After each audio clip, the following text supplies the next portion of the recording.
বাস এখানে প্রায় শেষ করে দেওয়া হচ্ছে, সরকারি বাস নেই, প্রাইভেট বাসও নেই। এর মূল কারণ হলো অতদিন ধরে সস্তা পলিটিক্স করার জন্য ওই ভাড়া বাড়ানো হয়নি। ভাড়া বাড়ানো হয়নি, তাহলে শেষ কমানো উচিত। পেট্রোল ডিজেলে আপনি যে শেষ নিচ্ছেন সেটা আপনার ছেড়ে দেওয়া উচিত, সেটা করবেন না। ও সস্তা পলিটিক্সের জন্য এটা করা হয়েছে।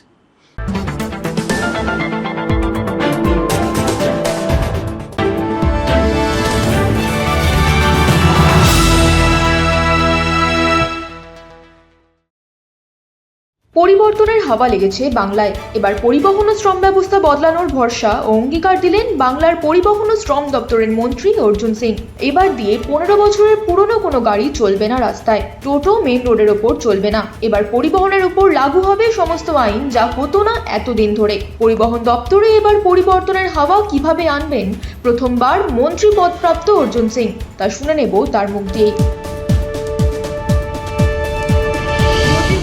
সময় থেকে ভাঙা বাস এবং বাস থেকে পলিউশন বেরোচ্ছে, ভাঙা মিনি বাস, সেইগুলো সব চলছে।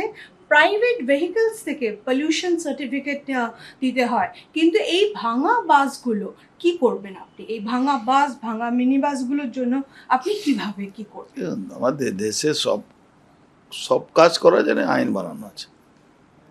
আমরা হয়তো নিজের সুবিধা মতন আমরা সে প্রয়োগ করি না, কিন্তু আমি মনে করছি আমাদের পশ্চিমবাংলা মাননীয় মুখ্যমন্ত্রী শুভেন্দু অধিকারী আসার পরে আইনের শাসন এস্টাবলিশ করার জন্য উনি লড়াই করছেন। আইনে বলা আছে 15 বছরের পরে কোনো গাড়ি চলবে না। আইনে বলা আছে টোটো কোনোদিন মেন রোডের উপরে চলবে না। এটা আইনটা এখানে লাগু হবে, এই আইনটা লাগু হবে। এর জন্যে মানুষের হয়রানি, কিছু মানুষের সুযোগ সুবিধা জন্যে মানুষের হয়রানি হবে বেশিরভাগ লোকের, এটা আমরা মানব না। কিন্তু আমরা সেই যে মানুষগুলো, যে ধরুন একটা লোক ব্যবসা করছে, 14টা 20টা তার টোটো আছে, তার সঙ্গে আমার কি সিম্প্যাথি? সে ব্যবসা করবে, যে আইন আছে সে মানবে।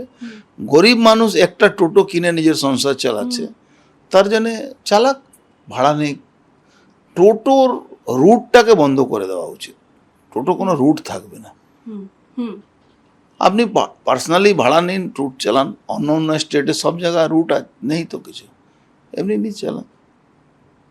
তো রুট না থাকলে এই যে রোডের উপরে যে জাম লেগে যাচ্ছে সেটা বন্ধ হয়ে যাবে, আর তার রোজগারও হবে। ধরুন যে সক্ষম আছে কি আমার 20 টাকা 30 টাকা দিয়ে আমি কোথাও যাব, সে যাবে। বাস এখানে প্রায় শেষ করে দেওয়া হচ্ছে, সরকারি বাস নেই, প্রাইভেট বাসও নেই। এর মূল কারণ হলো অতদিন ধরে সস্তা পলিটিক্স করার জন্য ওই ভাড়া বাড়ানো হয়নি। ভাড়া বাড়ানো হয়নি, তাহলে শেষ কমানো উচিত। পেট্রোল ডিজেলে আপনি যে শেষ নিচ্ছেন সেটা আপনার ছেড়ে দেওয়া উচিত, সেটা করবেন না। ও সস্তা পলিটিক্সের জন্য এটা করা হয়েছে। আলটিমেটলি কি হলো, পুরো ট্রান্সপোর্ট ডিপার্টমেন্টটা মানে সিক হয়ে গেল। না ভাড়া বাড়ছে, না কোনো পরিষেবা বাড়ছে। আচ্ছা, আমি ভাড়া নাও বাড়ালাম, আমি বাড়াতে দেব না, তাহলে আমার সরকারি পরিষেবা দেওয়া উচিত। পরিষেবা দেব না, আজকে টোটো অটোর জন্য লাইন লাগাতে হচ্ছে, মানুষকে হয়রানি হতে হচ্ছে, আর বাস চলবে না কেন? ভাই, বাস তো পোষাচ্ছে না। যেভাবে পেট্রোল ডিজেলের দাম আছে সেভাবে তো বাসের খরচও উঠছে না। তারপরে সিন্ডিকেট, তারপরে ট্রেড ইউনিয়নের লাফড়া, অত টাকা জমা করতে হবে, প্রত্যেক ট্রিপের টাকা দিতে হবে, সব ব্যাপারে মানে সবটাই সস্তা, মানে চিপ পলিটিক্স করার জন্য এটা করা হচ্ছে।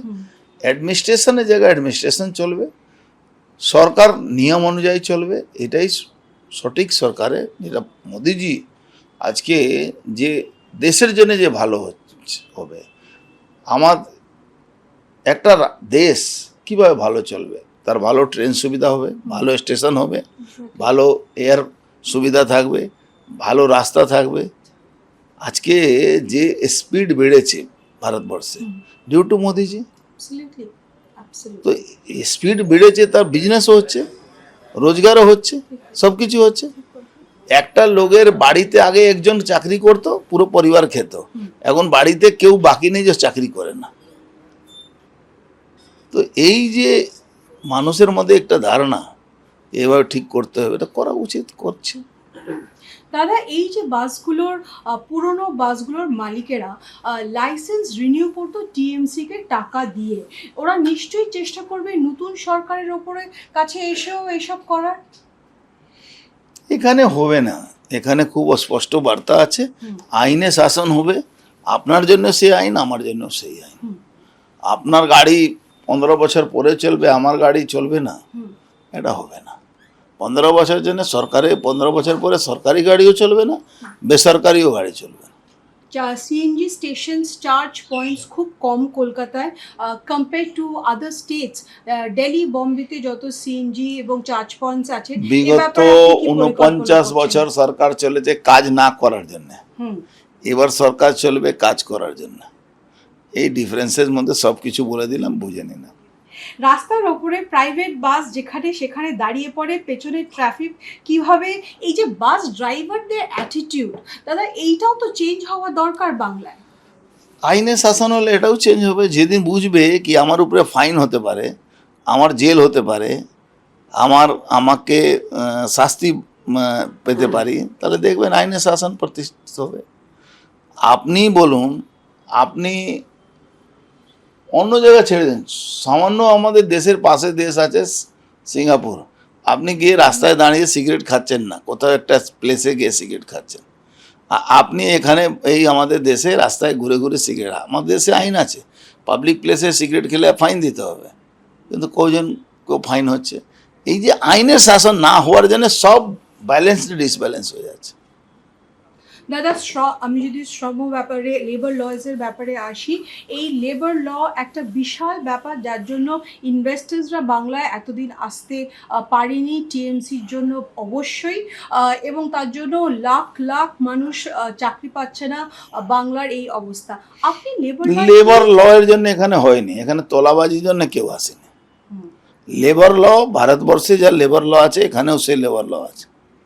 4টে আবার লেবার ল আমাদের মোদিজি ইমপ্লিমেন্ট করেছে, সেটা 100% লাগু করতে হবে, বাংলা লাগুই হয়নি।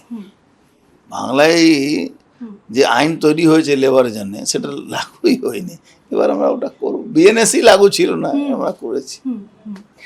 দাদা, C2 আমাদের বাংলায় ভীষণ স্ট্রং, সারাক্ষণ প্রোটেস্ট করে, ছাড়া চাক্কা জাম, ওরা বারবার বলতে থাকে স্ট্রাইকে ছিলাম, আছি, থাকবো। আপনারা পরিবর্তন আনতে চাইলে CI2 negative, CI2 negative approach আছে, নেগেটিভ অ্যাপ্রোচ না করে চালিয়ে কিভাবে সব রাখতে হবে এই নিয়ে চিন্তা ভাবনা করা উচিত। নেগেটিভ অ্যাপ্রোচ করে কোনো লাভ নেই। আপনি গুজরাটে চলে যান, গুজরাট বলে তো এরা গুজরাট হতে দেবো না, গুজরাট হলে মানুষ বাংলা বেঁচে যেত। আহমেদাবাদ থেকে যদি সোমনাথজি যান, আর 9 ঘন্টা রাস্তা আছে, 9 ঘন্টা একটা চায়ের দোকান দেখান তো যেখানে বসে 4 জন আড্ডা মারছে, তা আপনার কি দরকার আছে আড্ডা মার? আপনি বেকার আছে তাই তো আড্ডা মারছে। আর এখানে প্রত্যেক 2টো দোকানের পরে দেখবেন 10 জন দাঁড়িয়ে আড্ডা মারছে, কেউ সিগারেট খাচ্ছে, কেউ চায় খাচ্ছে, কেউ এ করছে। আড্ডা মারার অভ্যাস আছে কেন? কাজ নেই, কাজ থাকলে কেউ বসবে? ঠিক আছে দাদা, লাস্ট, হোয়াইট কলার ওয়ার্কার্সদের জন্য আপনি কি ধরনের পরিকল্পনা, যারা white collar workers in factory, তাদের জন্য আপনি কি ধরনের ভাবনা চিন্তা করছেন? দেখুন, একটাই আছে, এখন আপনি আলাদা আলাদা কিছু ভাবার উচিত না। আমার মনে হচ্ছে আইন যেটা বলছে আইনটাকে 100% এখানে লাগু করতে হবে, যার জন্যই হোক, আমার হোক, আপনার হোক, হোয়াইট কলার হোক, যারই হোক, আইনটাকে প্রয়োগ করুন, আইনটাকে স্টাবলিশ করুন, তাহলে কিন্তু কাজ করতে সুবিধা হবে। আমার সাক্ষাৎকারের শেষ প্রশ্ন দাদা, আপনি পরিবহন এবং শ্রম ডিপার্টমেন্ট নেওয়ার পর কোন স্ক্যামটা আমরা শুনতে পাচ্ছি যে পিএফ নিয়ে স্ক্যাম একটা চলছে, সেটার উপরে যদি একটু দর্শকদের বলেন। পিএফ স্ক্যাম পুরো বাংলায় ভর্তি আছে, তার মধ্যে ট্রান্সপোর্টও আছে, তো লেবার ডিপার্টমেন্টও আছে, সব জায়গায় তো জুট মিল চা বাগানে পিএফ জমাই হয় না। আপনি কি স্টেপ 100% দেখো, আমি তো ডেকেছি সোমবারে জুট মিল মালিকদেরকে ডেকেছি, যারা বন্ধ করে রেখেছে, চা বাগানেদেরকে ডেকেছি। আমরা দেখুন, আমি যতদিন এখানে থাকবো আমাকে আইনের শাসন এস্টাবলিশ করতে হবে, আইন মানতে হবে, লেবার ল মানতে হবে, ফ্যাক্টরি অ্যাক্ট মানতে হবে, সবটা মেনে চলতে হবে, আদারওয়াইজ মুশকিল আছে। নেক্সট 6 মাসে প্রথম 3টে কোন কাজে আপনি হাত দিতে চলেছেন? প্রথম 3টে কাজ। চোর ধরা, আইনকে স্থাপিত করা, আর সিন্ডিকেটটা বন্ধ করা।